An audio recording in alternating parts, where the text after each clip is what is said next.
জীবনের সব কিছু পারফেক্ট হতে হবে এমন কোনো নিয়ম কোথাও লেখা আছে কি? একটা ভাঙা কাচের টুকরো আলো পড়লে চকচক করে ওঠে। আমাদের জীবনটাও ঠিক এমন।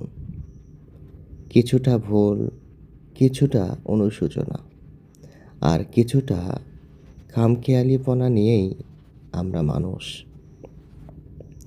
অতীতের কোনো ভুল সিদ্ধান্ত বা হারিয়ে যাওয়া মানুষকে নিয়ে সারাক্ষণ আফসোস না করে চলো না নিজেকে আরও একটা সুযোগ দিই।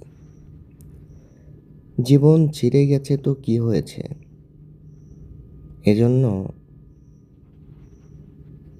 কবি গুলজার একটা কথা বলেছিলেন,